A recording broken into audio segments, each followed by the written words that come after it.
and minds and souls of people in the room to clear their selves. And so, you know that the internet is just a series of tubes. And so the bell, the vibrations of the bell are riding these series of tubes and right into your home to clear the space and clear the space within you so that we can give our words wings.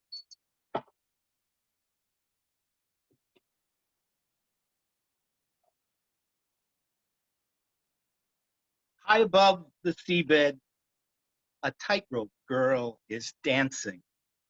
Dusted with first love, she glitters, spilling constellations. Her legs melt the water into ribbons. She is made of moons, breasts, belly, buttocks, backbone, pillowed on nightfish and ringed with brittle galaxies. She listens to the circle dance of plankton, the growth of coral, the foghorn hum of humpbacks, the buzz of meteors that tumble down the sky. She's drifted a long way from shore. She licks stars from her skin, tastes their crackle on her tongue, pounds her heels, kicks off the lace line of the tide, and heads away from home fires that string the coastline, faint as a flung bouquet. We cry warnings, how she's swimming in the wrong direction, out of her depth, away from home. She can hear us, but strikes out for the horizon, elbows sharp as fins. Welcome to the first of our contributor readings for the 2020 Great Weather for Media Anthology of Poetry and Prose, Escape Wheel. My name is David Lawton. I'm your host for today, and I started the reading with a piece written by our friend from the UK, Rosie Garland. Hi, Rosie, if you're out there. I hope you don't mind that I read your poem, but it's rocking with me today and a great way to start us out. In a couple of months, you'll hear Rosie read it in a reading much better than I. And the piece is called Exit Ophelia. Hello, world. Thanks for coming and spending the afternoon to hear some awesome poetry and prose from readers all over the world. And let's get this going. So we're going to start in Belgium because Belgium, they might have to go to sleep soon, or they might have to get out of bed. I can't remember which one, but I want to be understanding. So Marina Kazakova is a Russian-born, Belgium-based poet and performer.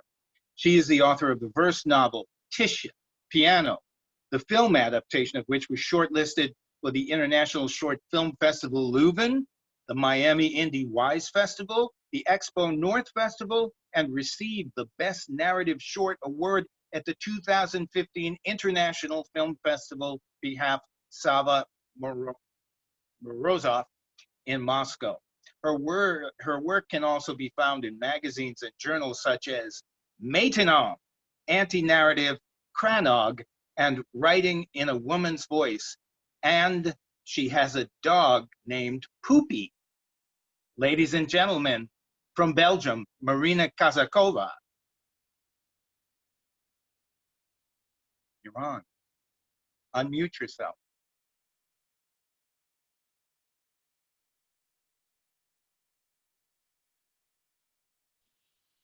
Good afternoon, everyone. Hi, Marina. I'm delighted to see you all from here, from Belgium. I would like to start with a short recalling of my experience of New York, because the first poem is devoted to New York. The first time I've visited New York, half a year ago in December, just before Christmas. And what makes me preoccupied lately is how our memory works. Things that I was paying attention to and that seemed important, they left almost no trace in my memory. For instance, various museums that I visited, or the works of Morel, let's say, that I craved to see. And at the same time, things that I paid little attention, they left a deep imprint in my memory. And those are pomegranates. Do I pronounce it correctly? The fruit that a famous film director, Parajanov, also screened one day. So I would like to start with this poem. It's called Thanks to Pomegranates.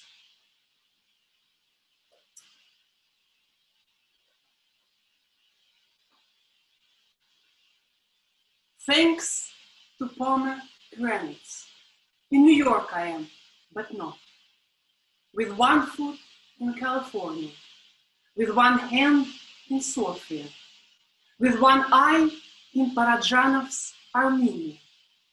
At a corner fruit shop on Amsterdam Avenue, I'm eyeballing leathery and time-worn pomegranates, the gods of pre-New Year. I hear red dada sounds of the poets reciting ripe pieces at Specs, a quintessence of San Francisco's art scene, ran by Ellie Simmons, the artist who did express the shiny red jewels in a deceptively simple, naive, but inimitable language, like Matisse did in his life stills.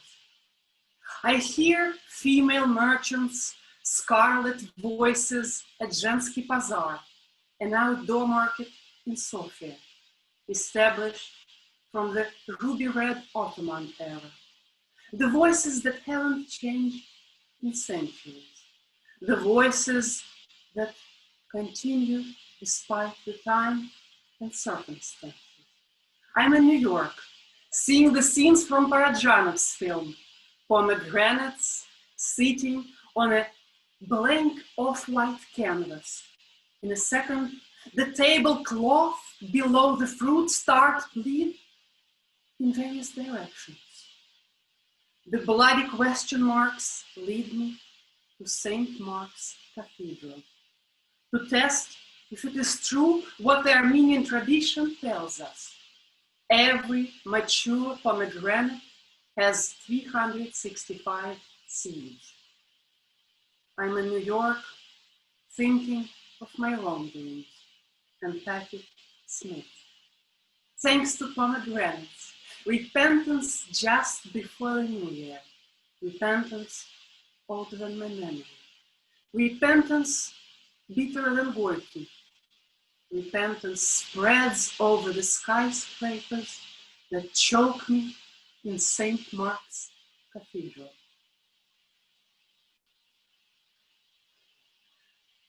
Thank you very much. The second poem I would like to devote to two great American poets, Cat Georges and Peter Karlaftis, motivate me every year to write social realism, to reflect upon the beautiful but unsustainable world we are all living in. The piece is called The Earliest Time That Garbage Appeared on Earth.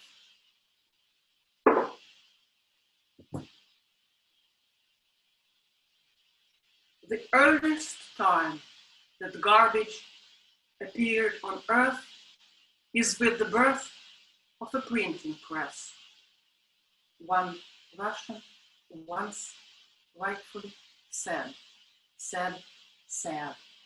Before that, rewriting was worth an effort. Only the essential books and letters were rewritten. So what? Don't read. Television and social media are multiplying in seconds the most worthless of questions, and even lesser. So then, don't ask. They say that digital will solve the philosophical, will solve the moral, Hi-fi and tech are cutting off the mystical in its core, it seems to me. What is appearing is not. In loneliness, one place thinks better than in a group. In a museum, alone, the best poem lines drop on a notebook. A museum is a good world, a model of the big one, but cleaner. Moreover, museum walls are truer than internet tours and exhibitions. The light from the museum windows brightens the sky and washes out the stars. What is the price of life? No clear answer exists and will arrive. So, in your opinion, a person or the nature, what would you sacrifice your life for? I would for Leonardo's hands of Mona Lisa. Every second stars in the universe explode. Every passion has its object. In fundamental questions like this, significant is one's intuition. The world has entered the period when humanism expired. Still, art has always been ahead of human civilization and will continue. The merit of the artist is to undress in front of the spectator, like Dante, Goethe, Chekhov did. The Renaissance and the 19th century are our present continuous. All fundamental arrived from there. Without Michelangelo, Da Vinci, Marx, would there be the black quadrat? The first one who declared a museum as a statement, the value and the necessity was Bonaparte.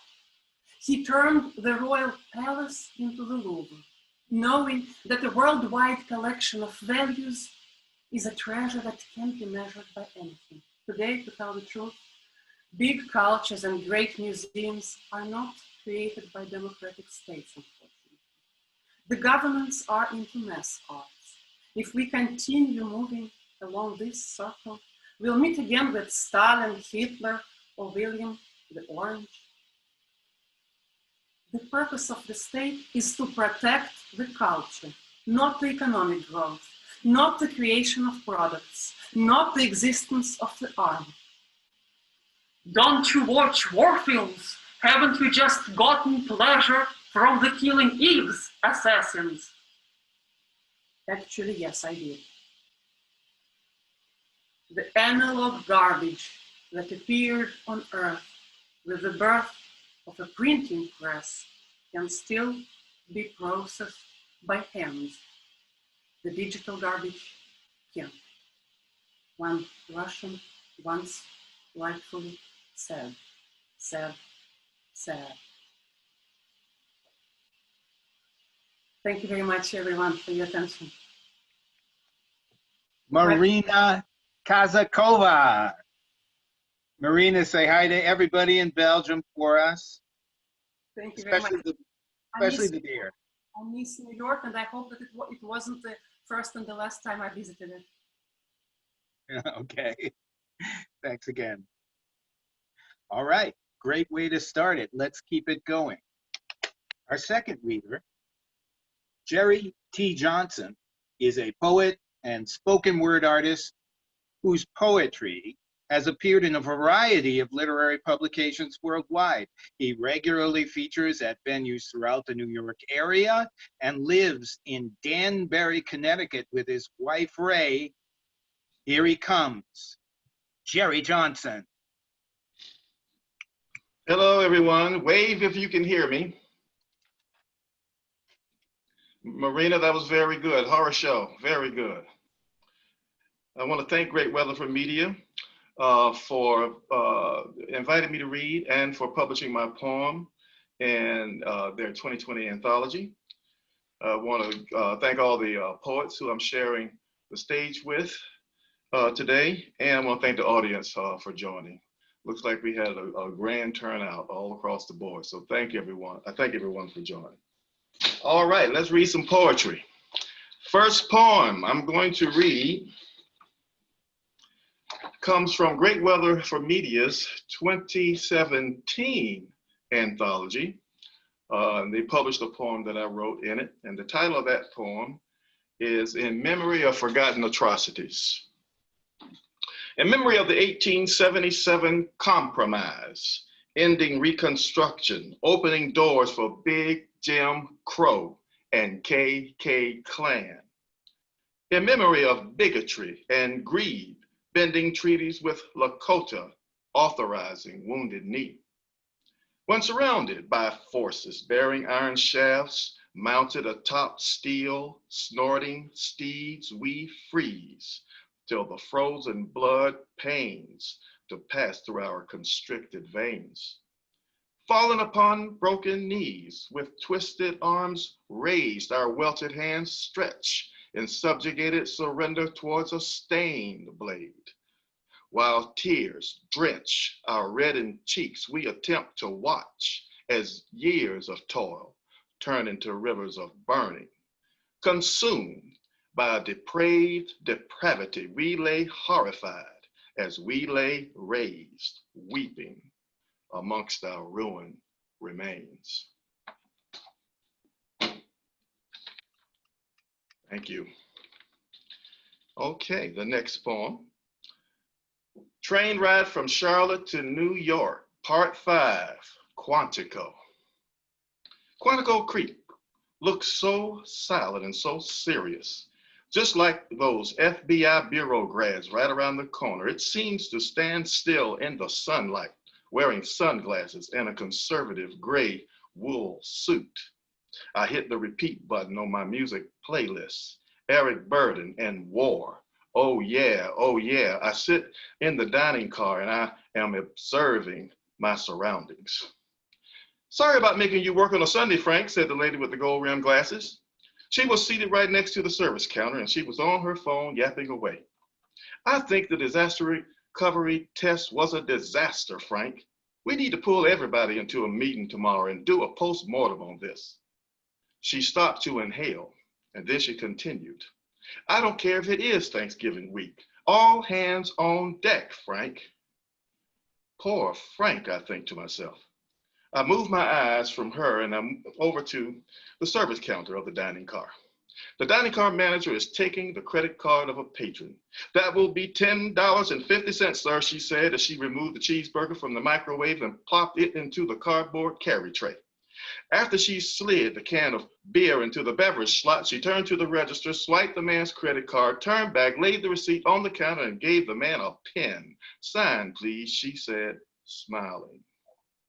Then my attention turns to a young lady holding her baby in her arms in front of her as she bounces up and down in a little dance. She starts singing to the little baby. When you're happy and you know it, clap your hands. When you're happy and you know it, clap your hands. The little baby moves his hand a little, moves his little head around, lets out a little giggle, and then the little baby smiled. And the young lady sings, oh yeah. And the dining car manager sings, oh yeah. And the lady on the phone stops yapping to sing, oh yeah. And Eric Burden and the band sings, oh yeah, oh yeah. Oh yeah, oh yeah. Thank you. The next poem takes place on the train. Also, its title is Train. My train rolls slowly into 30th Street Station. The afternoon transitioned towards a shade of dusk. Philly's skyline glistens in the wash of a departing sun. I stare at glass buildings whose panes shimmer. I'm wearing those headphones which cover your ear, black, sleek, and cheap. The $10.99 kind, listening to Miles Pharaoh's dance. I'm dazed by shimmering and the trumpet joins the bass and the alto sax on stage. The electricity of the piano flows like a river, melancholy and melodious. My train stops and the drums push the band towards crescendo. I pause my song to bid new friends earlier made farewell. They depart. I press play. The crescendo starts to climb. All aboard, we leave and we find night has taken the helm. The crescendo climbs, the stars overcome the darkness. I overcome the darkness, my grief, the darkness, my soul, and my train moves on, and my train moves on and on.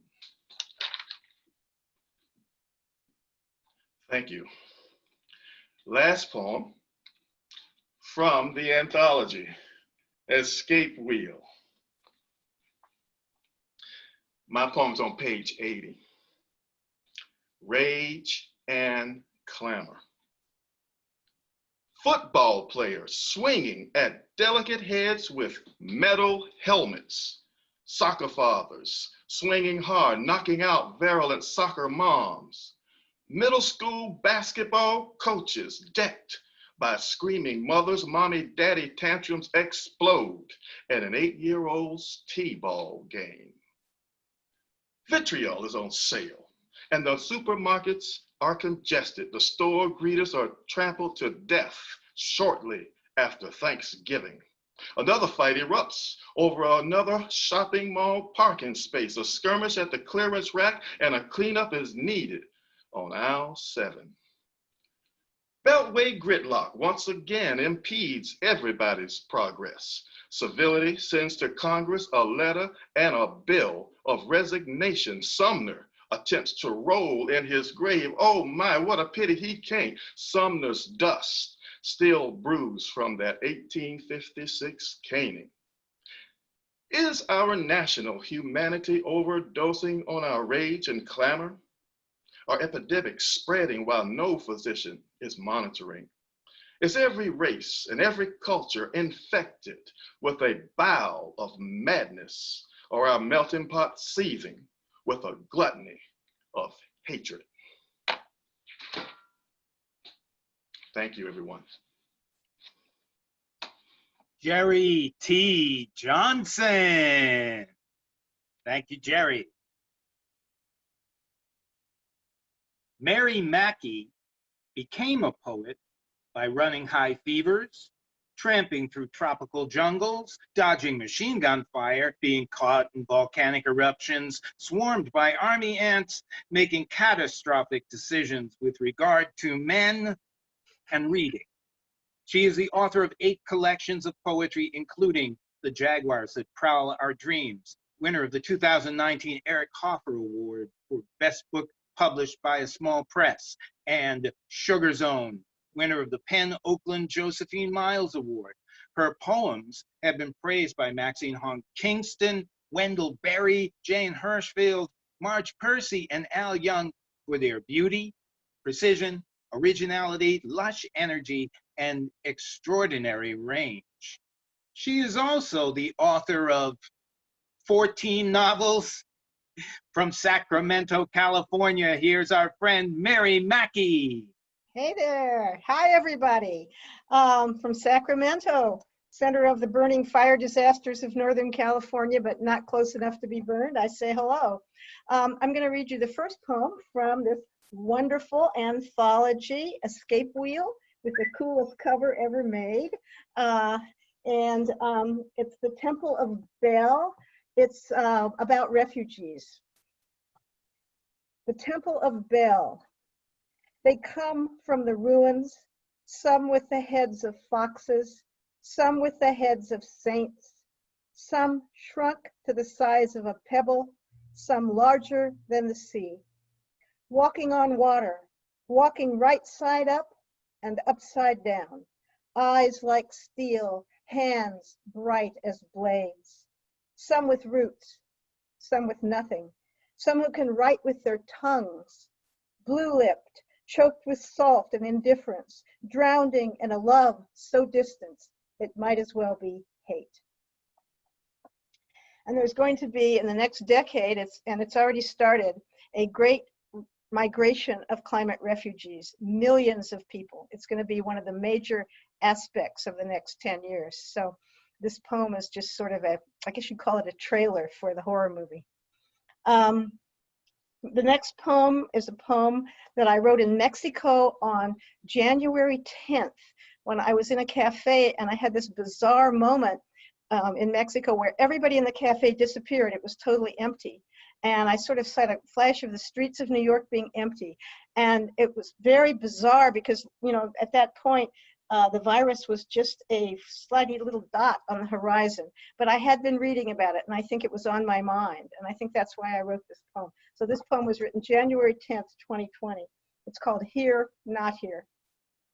Cafes full, 45-minute waits, hot soup, grilled shrimp, children running between the tables. Now, empty. West Village, the deli, the library, people swarming out of the 14th Street subway station. Empty. Cars rusting, a sheet of white paper flapping like the wing of a wounded bird. Water in the subway tunnels, blind fish, white as bones, swimming in circles. At the solstice, a Stonehenge of tall buildings, blinding light, heat unbearable. Cactus in Washington Square Park, dust clouds marching toward Ellis Island. At night, a city so bright you can see it from space, lost in a darkness so thick it sticks to your lungs like the breath of ghosts. The next poem I'm going to read is called Prophecy of the Trees. I'm writing some new poems. My last book was The Jaguars That Prowl Our Dreams, and so I'm writing a series of new poems now that are prophetic poems. I don't really think they're prophetic, but they have the feel of prophetic because, as I said before, I think Cassandra is the poster girl for the 21st century, the person who told the truth and people denied it and didn't listen to her. So she's the perfect thing. And this is called The Prophecy of the Trees. So many trees are burning around me right now. We have 120 fires going on right now in Northern California. And we have the biggest fire we've ever had about 40 miles from me here. The sky has turned red, the light is orange. And this is the prophecy of the trees. We are a sacred beast without a name, a single living body, 10 billion white candles topped with green flame, sucking water from the earth, speaking in a language you don't understand, wide as infinity, silent as the moment that comes just after death. We toss your planes into the clouds like confetti, fill your nights with a million moving shadows, create our own weather. One and indivisible, roots tangled, vines twisting around us like a snake of stars, we are as unstoppable as rain. Listen, here is our prophecy. When the songs of the macaws become ghost songs, and the frogs go mute, and the black flies stop humming, when nothing walks or talks or wanders among us but you, and the only sound in the jungle is the sound of human voices, we will become the great love you lost, the hope you abandoned, the fires that burn you, the ashes that fill your lungs. And then I want to read one more short poem to you. It's the title poem from The Jaguars That Prowl Our Dreams from this book. And it's about the burning of the Amazonian rainforest. And this was written about 10 years ago. And it's got a little Portuguese in it, but don't panic because I translate it immediately after I read it. The Jaguars That Prowl Our Dreams. Oh, the first words in here are the tributaries of the Amazon. The last words are tribes that have been eliminated by disease and European incursion and genocide. The jaguars that prowl our dreams. Up on the Orinoco, Rio Negro, Solimões, Tocantins, Xingu, Javaré. They're drinking the bebida, preta, black drink, snake, vine, ayahuasca, yage, blood of the great anaconda, with the smoke of burning rainforests in their nostrils and o gosto de cenizas, taste of ashes, on their tongues. Eles está comendo. They're eating purple snails, powdered viper venom, largatas esmagadas, flowers that dye their lips the color of blood, singing of cities of blue glass and the jaguars that prowl our dreams. Uke mice, what else are they seeing? Uke mice, what else do they know? They're not saying, they're not telling, they're calling on the ghost tribes instead. Ghosts of the Tupinimba, Tupanking, Amare, lost upriver, forever lost in the burning world. Thank you. Mary Mackey. Thank you, Mary. Thank you. A Welsh poet, Roddy Williams, now lives in London. His poetry has appeared in Magma, The North, the Frogmore Papers, the Rialto, Envoy, and The Stand, and was included in the Great Weather for Media anthology, The Other Side of Violet, as well. His first collection, BBC Two, is forthcoming. He is married with one cat. From London, UK, it's Roddy Williams. Hello. Hello. Welcome to Lockdown London, which is a very strange time. It's been a time to reflect, I think, and to look back. And my partner and I celebrated our 31st anniversary this month in lockdown style with a Chinese takeaway and watching Midsummer Murders, which kind of ties in with this next poem. Incidentally, in one of my first gigs with Great Weather, there was a lovely lady from New York who went on after me, thankfully, and she got up and said, why do poets have to talk about their poetry? Just read the damn poem. So probably I better. And this is called Lovebirds. When you say catch instead of catch, it wakens something. Roosts of pigeons in my chest disturb themselves and flatter warmth across the ribs. It eggs a smile. Yesterday you said, I don't know what I'd do without you. The pigeon's feather waved a comfort flush as I rinsed plates. You'd watch The Walking Dead and eat crunchies, I said, which was me to talk for. My love is an ocean of starlings carving arabesques about you, constantly dying and being reborn in new patterns. And this next piece was published in Obsessed with Pipework and then picked up by Happenstance Press and printed on a card. So I got a nice pack of these cards in the post, and I sent them out during lockdown because I thought it seemed the perfect time to send them out. And this is called The Coping Head. Where's my coping head? I must have mislaid it somewhere. Maybe in the office, or in the bathroom, or the vet's. It's not in here, the airing cupboard where I keep the bugger. I see my painting heads in there, in a Waitrose bag for life, but that's no good. No good to cope with, not the painting head, no. You would panic, run off with a hip flask to Cafe Nero, I'm telling you. Where can it be then? It's not in the bathroom, and I wore my thinking head to work. Oh, Jesus, what am I like? I've got it on.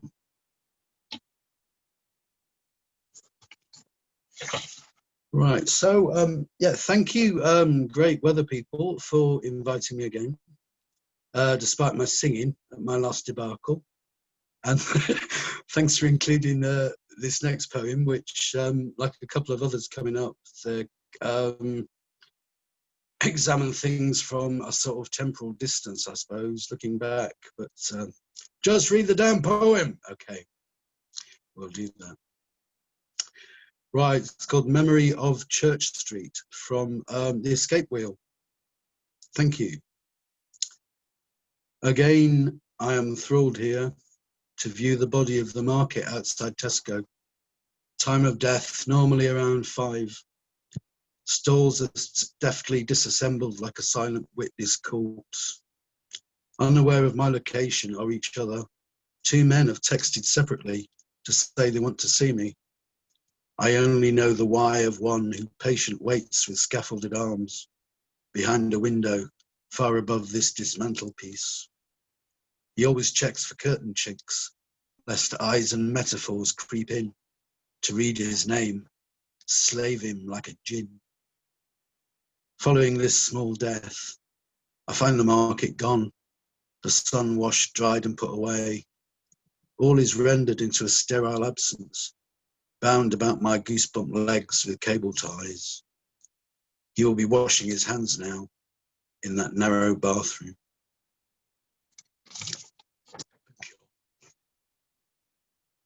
Right.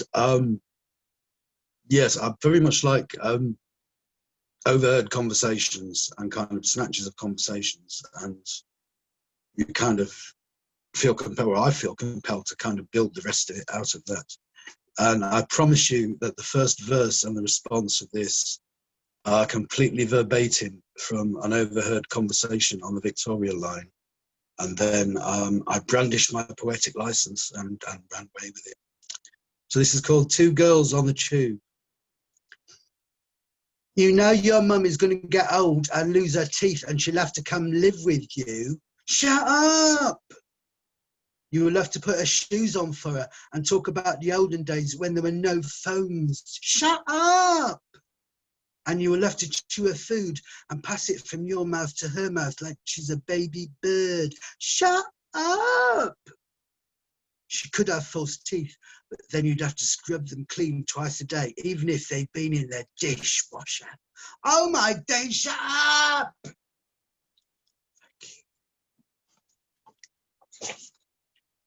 Right, we'll have a couple of,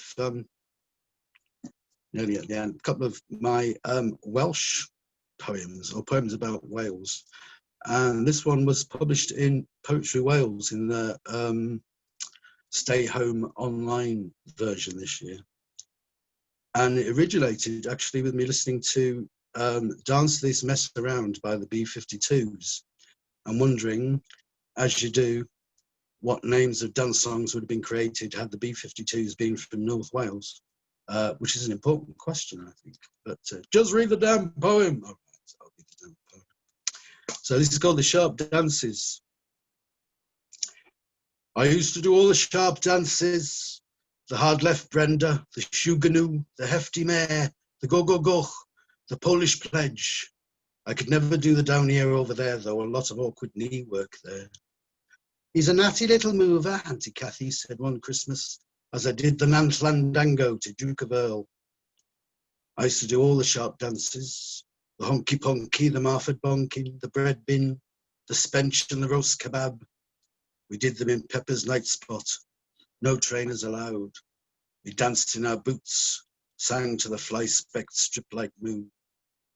I used to do all the sharp dances, the hefty shed, the JCB, the bop scouse, the quick save trot. We did them at wedding receptions. We had to invent new dances with no names for divorces and funerals. But that was much later than the sharp dances, the honest to God, the Jew, the Nochti Mochin, and the two-step shame. And this one is actually from the collection BBC Two. As in the 60s, the UK only had two channels, BBC and ITV, and there was great excitement when they heard there was going to be a new channel, BBC Two, so we'd have three then. And this is BBC Two.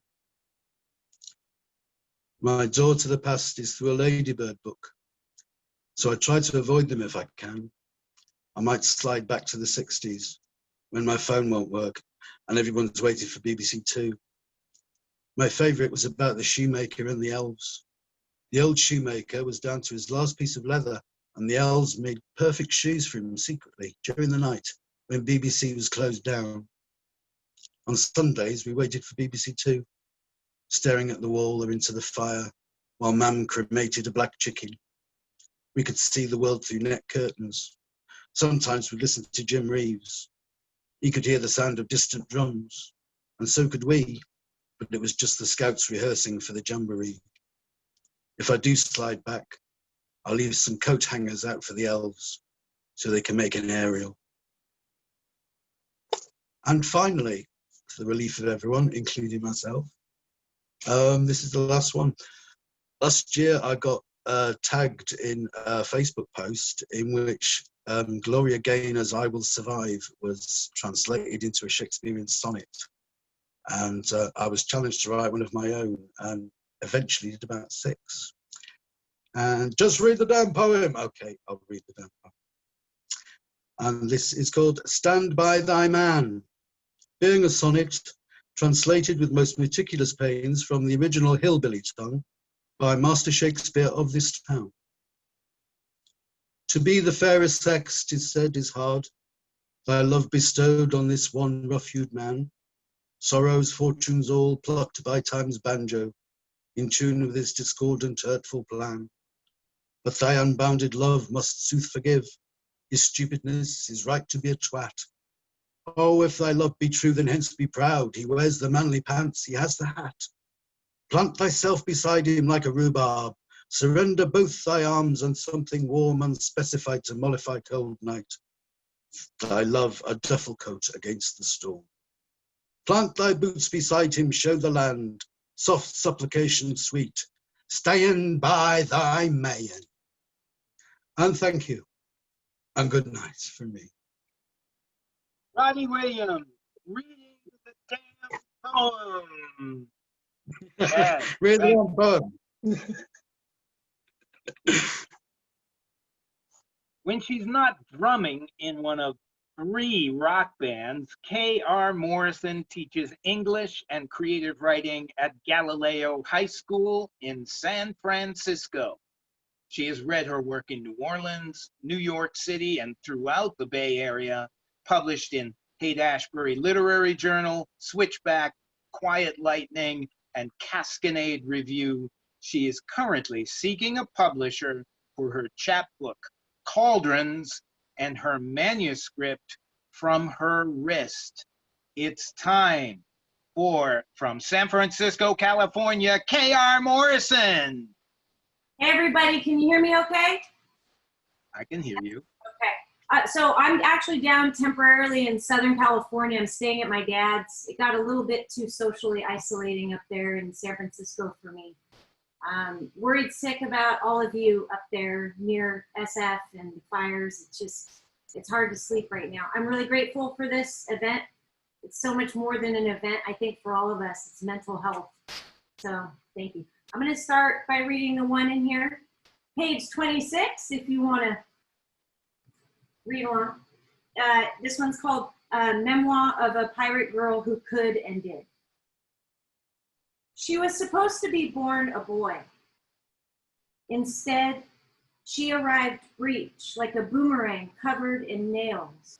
So in screaming's grip, her mother of 5 demanded they tie her tubes. Her oldest brother says that at night, she'd break free from her crib and climb the kitchen counter where she'd pour kitchen spices into miniature mountains, swirling rosemary and garlic salt mandulas, chili powder clouds. Little pirate girl often got her way by holding her breath until she turned blue, and by 5, she carried on her head tangles of red curls like barbells. That was the year she started eating toothpaste and began a bath boycott. That was the year she decided she hated shoes. That was the year she called apples those good green things. Yet she knew the smell of weed, why all those sharp cuts and scratches in family glass tables. How to clean her mom's Remington 30-30. Load and cock a shotgun using her breath and body weight. She recalls those early seasons as her elderly years, an era most colorful but confusing. It would be many falls before she could ride a bike, many more summers before she could swim, yet she did ride horses. She did hide beasts between her thighs, so she buried songs and sisters, holy grails inside her big girl stomach. She treasures those golden days, riding car seats we adults call motorcycle tanks. It would be years before she understood her not so healthy fear of water, and such fear literacy could and did riptide her into understanding the great struggle inside us all. When we love something so much, we're terrified. Furious human whirlpools of respect manifesting fear, so what's dreadful appears. Bleeding free while tear salt sits stubborn inside anxiety cuts. Such courage country could and did wash her wounds away. I spoke to Pirate Girl. On a Sunday, the sun shared with storm steadfast, just before a full blood moon. She is a sea captain now. No kids of her own, but many seasons, she's guided several through all kinds of natural disasters.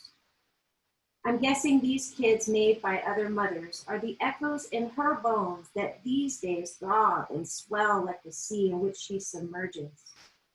Like a worried woman always steering and treading, a woman always in some kind of labor. Pirate Girl has all kinds of stories. The way cops could tell you everything's gonna be okay and at the same time hold guns to your mother's face. And they did. Which reminds her, she recalls 22 expressions of one exhausted but mostly free outlaw mother, and this same woman taught her how to handle pain, bit by bridle. You best hide your ride from outsiders, her mother warned, especially those men. Pirate Girl told me that sirens are real. She says she's never actually seen one, but their soothing hymns summon her sometimes. They enlist loyal armies to her wounds through human shapes they make with moonlight and sea ingredients. Which reminds her, she came close to diving into the deep black, in a region of the great sea away from coordinates and maps, only to surge from their lure like dreams leaving her in love but exhausted, like she never rested, leaving her wishing she could return to those good green things. Hold her breath once more till her skin turns blue again. Okay, I've got 4 fresh ones for you. 2 are very short, so I should make our time cut off. The first one's called Bone Mother. I'm doing this on the computer, so I'm not good at that. When I do this, I go like that. Okay, there we go. Bone Mother. At a crossroads, she meets me in shadows. Dark moon mother. Together we walk through dead battles. Old scars scattered in nightlands cold, like bones at my feet. Bones holding stories. Air is old. I'm ready to shed. Bones holding magic. New life awaits, so next to her, I shed my baby moonskin. In her shadowlands, I hear ancestors hymning. Behind me, Bone Mother, the night queen of the crossroads, comforts me. Fear not those old soul tangles. Leave the past at Mother Earth's feet. I have you, witch daughter. Set that little girl free. Let your inner goddess bloom. Give all that death to me.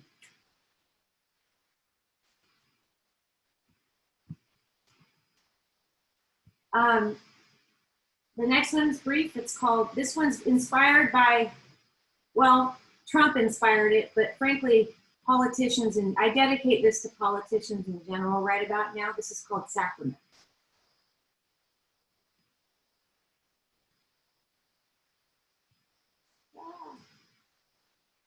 If he's not careful, all these hurting girls with moon cycles will collect her monthly red juju into mason jars like magic ruby bullets.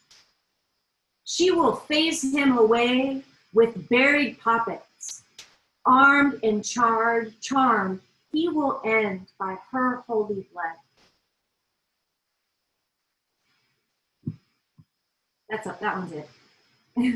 Okay, I got 2 more. This is called The Come Around.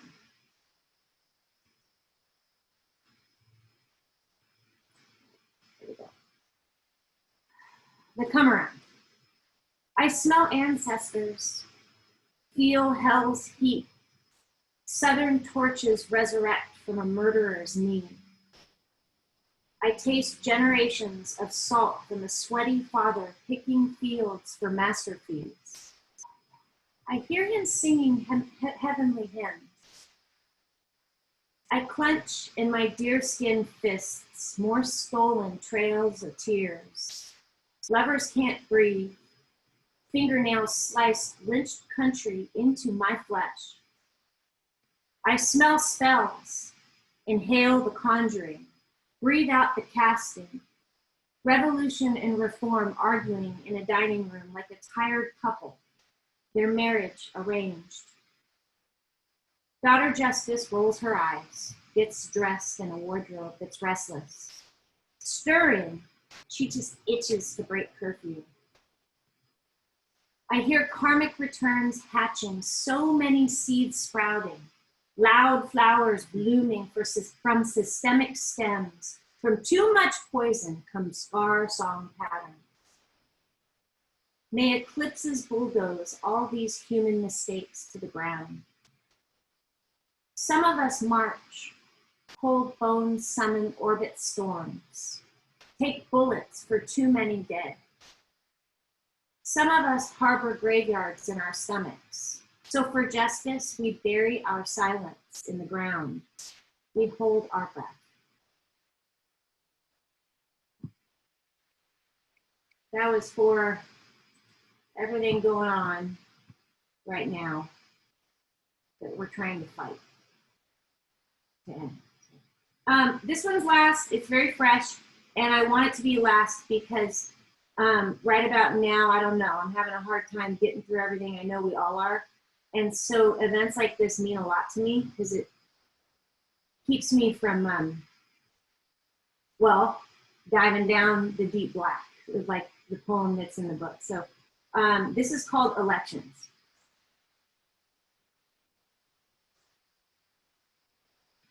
There we go. I pick poets. I pick women who slay guitars. I pick women who spit in your ego face. I pick the kid who can pick your pocket, who also carries a single mother's groceries. I want the woman tired of being tired, while her sons visit father graves, engraving new revolutionary sons. I pick the fighter, the vagrant, the sick, the manic Joan of Arc in all her mistakes. I pick the wounded who elections later you praise when history suits you. I pick my brother's backyard. I choose my sister's shotgun seat. I pick men who insist on his own revising. I pick bare feet who walk out of this suicide and awaken to new love, to karmic returns long spoken. I pick love pure. I pick poetry whispering from our skin and hot sidewalks.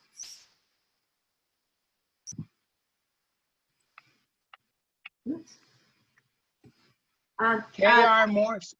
Yeah, that's it. Thank you for having me. This is great. K.R. Morrison, rock on.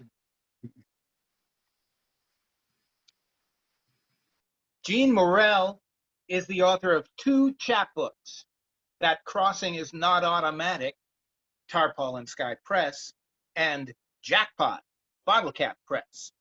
Her work has appeared in Bone Bouquet, 14 Hills, Dunes Review, and other journals.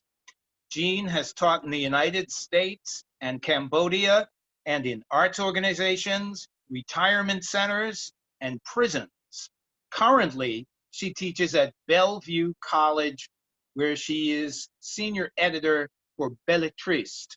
She lives in Seattle and is a gallery guide at the Fry Art Museum.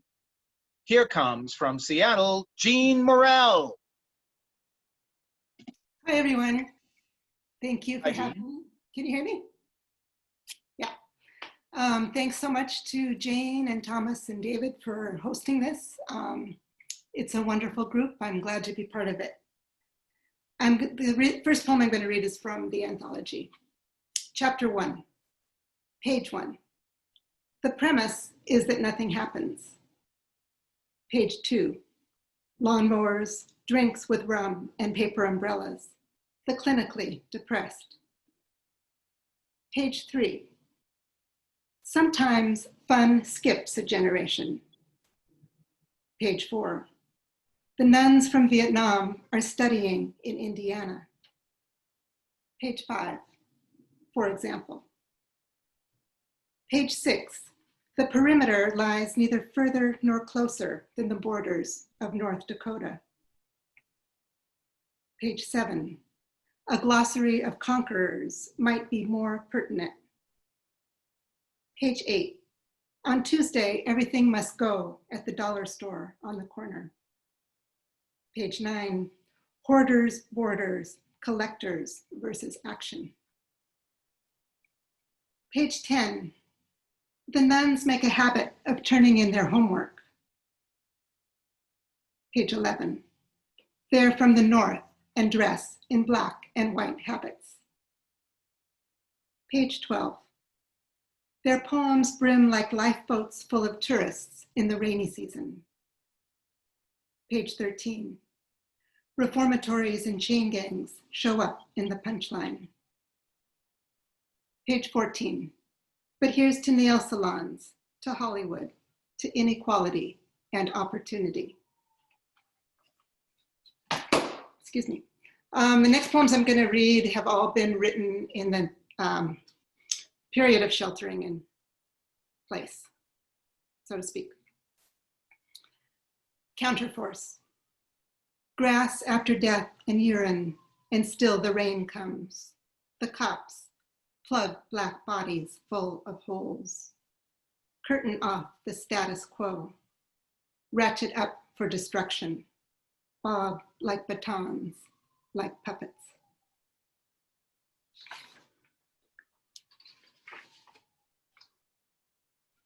In the summer of nasturtiums, take a look around the room. Notice the absence of scary animals. Unpack your lunch sack. You may wear out your iron-soled shoes. This is the pandemic pick-me-up. Job search requirements are still optional. The pandemic is infused with duende. Cocktails and coffee are core body solutions. What animals in the backyard molt? What calamity caused the snail from this cracked shell to bolt? A sterile butterfly upon a board is difficult. An entanglement of complex conditions is difficult. A pile of abandoned bones is difficult. Consider your car your own personal biodome. Know that a lone Canada goose along the pond is atypical. Never underestimate the pull of the status quo.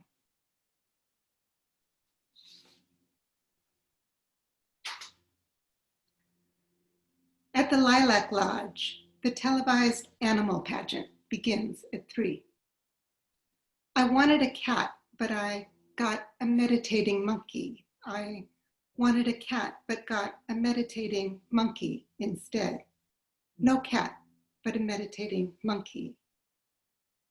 If you know your party's extension, you may be a believer. If you suffer arthritis or arrhythmia, you may want to lie down. If you worry, who runs the animal pageant? You check playtime, check the PDF, check the pool. For otters, assume the obvious.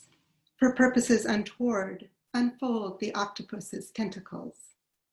For all other objects moving towards you, flash forward in an exaggerated hop skip.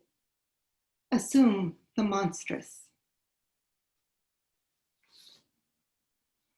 I'm trying to follow Roddy's advice and just read the damn poems, but this one has a short introduction.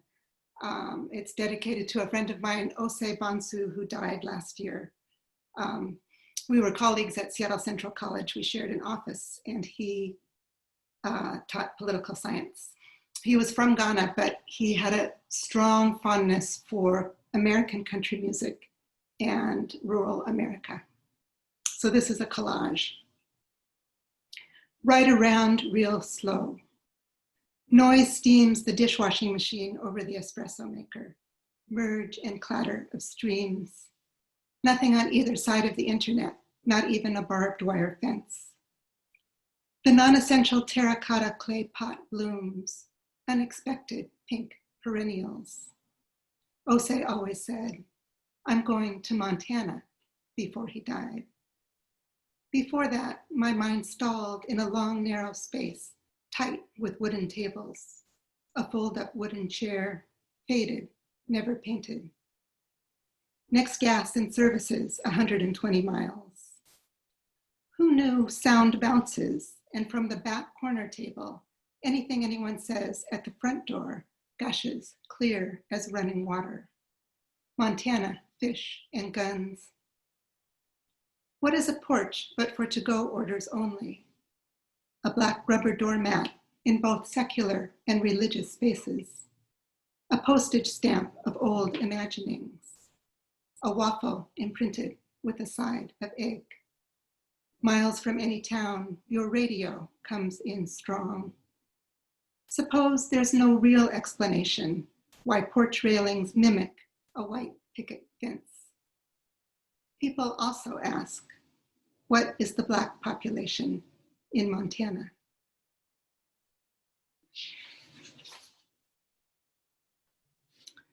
And one more poem. Instructions for carrying on. Think nothing of the cup upended. Where might this go at the end? Strew miscellaneous drips and drabs. Don't fret the abstractions just yet. Disremember the days of the week, the perfume, the yellow rose. Misplace your best foot. Put a bird chirp right in. Splash a little pepper here. A little revision can come later. Salt some in the lentils, the pot. Once you've got something in black and white, bubbling over on the stove, do you get a funny feeling? Misplace your textbook, mistake the past tense, lose the verb burn for 5 cans of tuna. Walk away for a bit and then begin again. Feed the cats right out of the tin. Sensory details like onions. Thank you very much. Morel, thank you, Jeanne.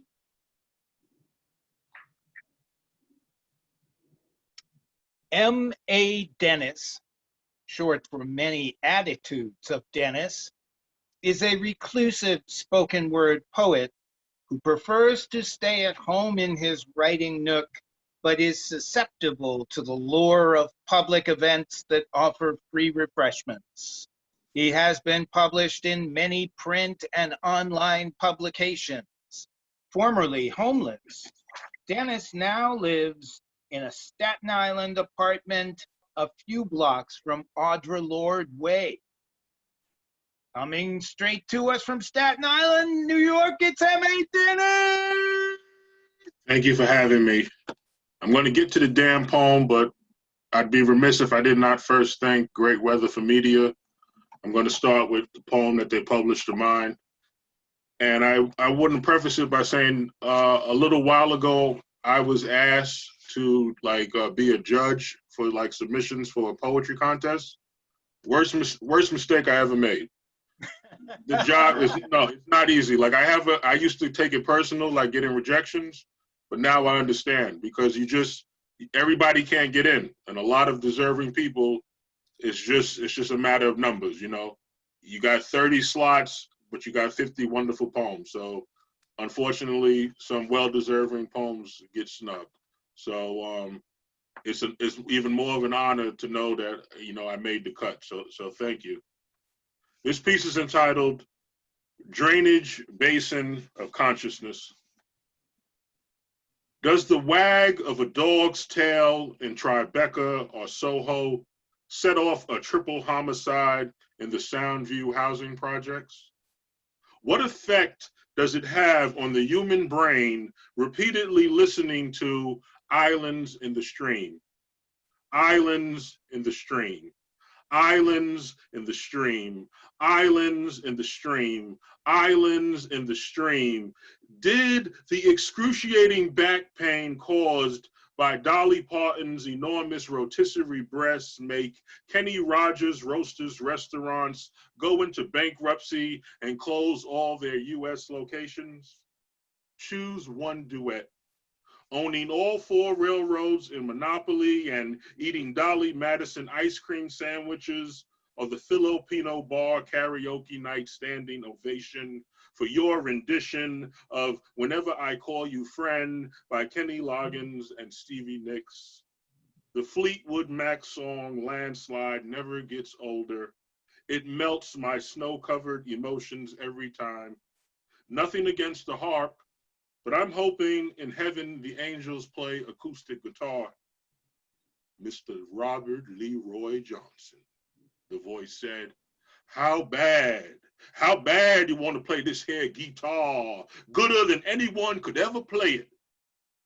Crossroads should have crossing guards. Speed demons run into travelers at an alarming rate, mind racing, flowing. Tributary thoughts converge, looking unto the white elephant hills. I ask myself, from whence cometh my help? Grandma says Jesus. Muslim aunts and uncles say Allah. It's confusing, choosing between righteousness and slow-cooked pulled pork. The struggle is real. Gasping for success in a toxic environment, polluted with failure galore. I'm going back to my factory settings. Whose fault is it that pain is life's default search engine? Look up who hurt us. Point to the chest x-ray spot on your heart where the bad touch happened. Some sexual abuse survivors crave, yet dislike, being embraced. That's why he left the church. Not for lack of faith, even though his faith was lacking, pastor kept saying, reach out and touch your neighbor. Hold up for a second. Whoopi is breaking up a fight between Abby and Sonny. Joy is the view of scattered blue skies and clear showers. Marvel at Mother Nature's complexity while driving down the 405 in a little red Corvette. Watch her burn down the entire forest with wildfire rather than let California cut down another redwood. Hell hath no fury like environment's revenge. Have we reached the end of the perilous road? A cliff. As Dwayne "The Rock" Johnson grips a healthy snack containing a candy bar sugar content, overlooking the Russian River, colluding with the Pacific Ocean on how to get rid of the Golden Region so Nevada can become a coastal state with 55 electoral votes.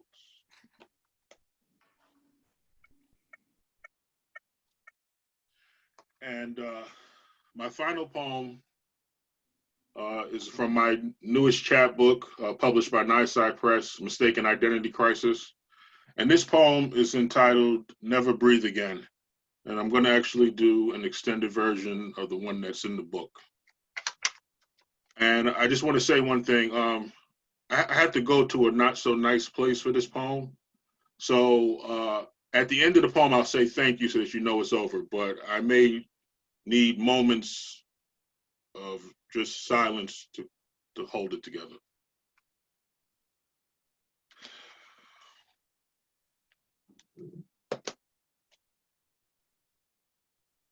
After Eric Garner, after George Floyd, after every Black person begs to live while being choked to death, you hear it. From cold-hearted mouths to Black ears. If you can talk, If you can say, I can't breathe, you're breathing. Please. I don't have to be a medical doctor to know that callous comment is as full of bull as shit can get. I only need to be someone who's had his breathing cut off against his will. And I am. The bully wanted a volunteer on whom he could practice Sergeant Slaughter's Cobra Clutch submission hold, which is just a fancier way of saying chokehold. And he picked me as a volunteer, even though I never raised my hand. Actually, I placed both hands on my seat and placed my buttocks atop them and pressed down as firmly as possible so there was no misconstruing my unwillingness to participate in this do not try at group home wrestling move. Because this move belongs to a family of moves known as finishing moves. Not a just got started move, not a we're halfway through move. This was a I'm going to finish you move. The bully put me in a sleeper hold and he squeezed. As I begged for air, he squeezed harder. As I started seeing stars, he squeezed until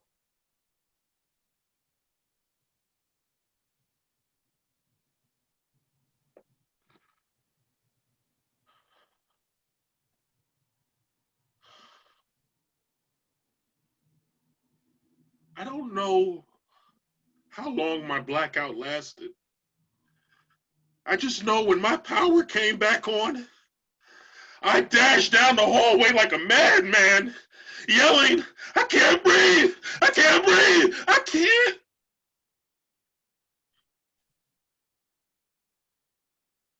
Obviously, in that moment of yelling, like I lost my mind, I was breathing. But the trauma of suffocation stuck me back in time, remembering how I cried aloud for air, begging my bully for a breather, telling him politely, repeatedly, please, please, please, I can't.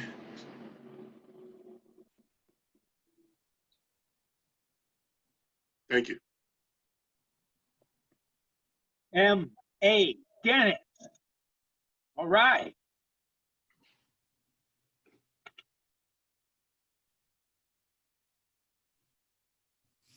Puma Perl is a poet, writer, performer, and producer.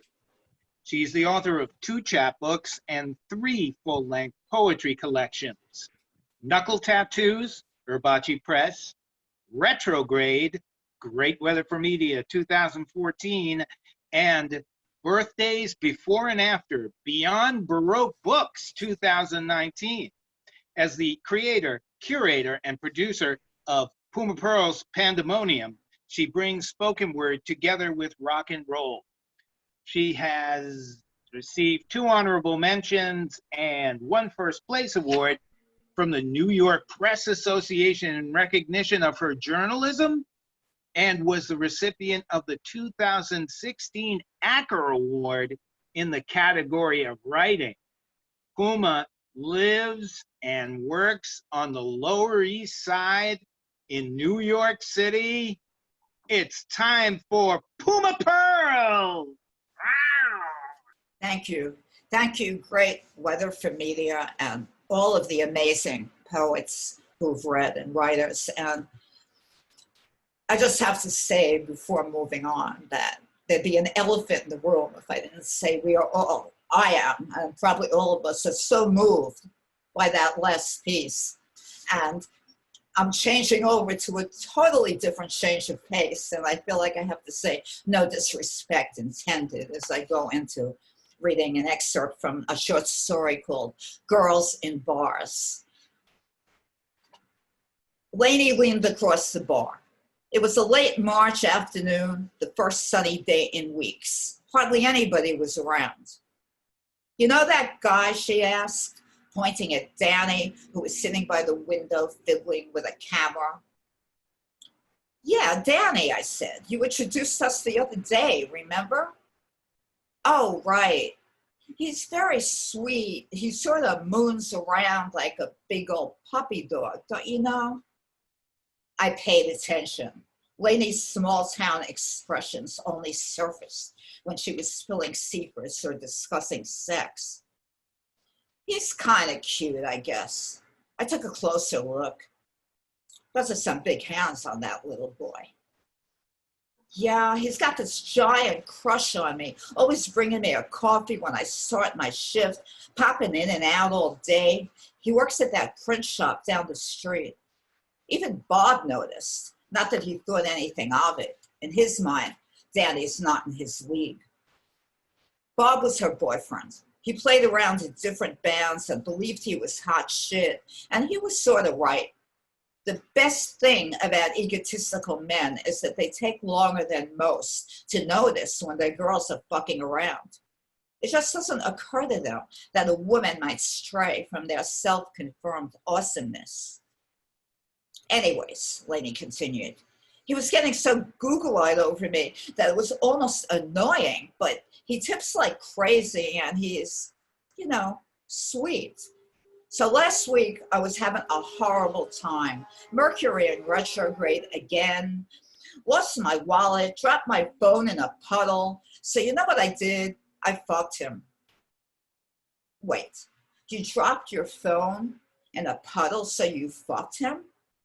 Did you at least remember to pick up your phone?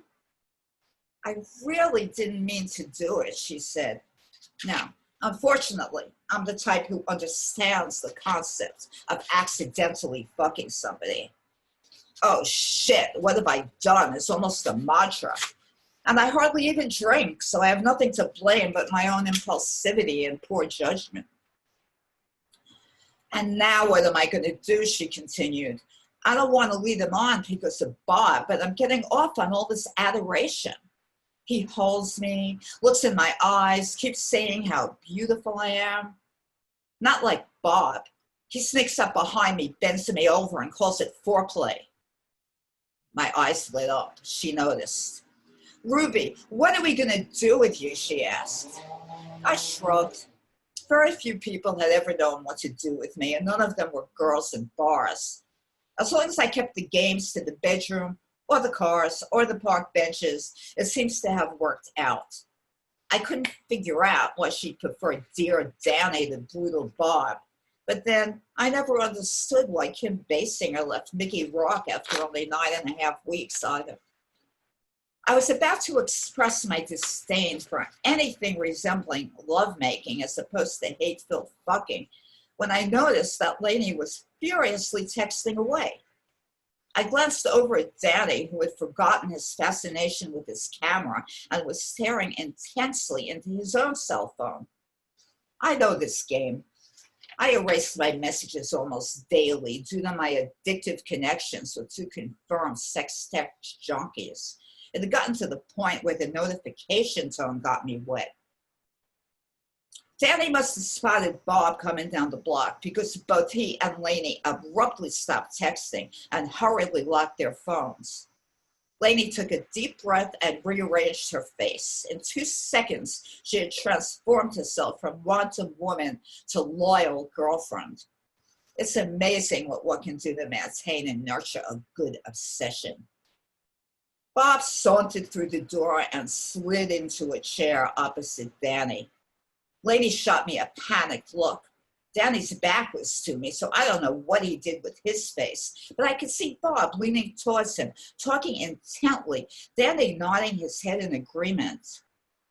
Bob unwound himself from the chair, clapped Danny on the shoulder, and slithered over to the bar.